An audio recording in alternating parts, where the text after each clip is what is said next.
Deməli, müştəri dəvət eləmişdi. 30 minlik Augus'dur. Boruları çəkiblər.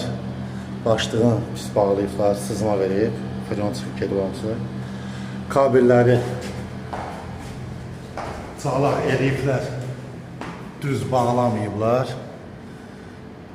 Çalaq olduğu üçün düz gətirməyiblər və isti rejimdən başqa işləmirdi, soyuğa keçmirdi. Plus izolyasiya da çəkməyiblər. Bu da August şirkətin işçiləridir. Hamısı şamil deyil, içində yaxşı ustalar da var. Bax belə.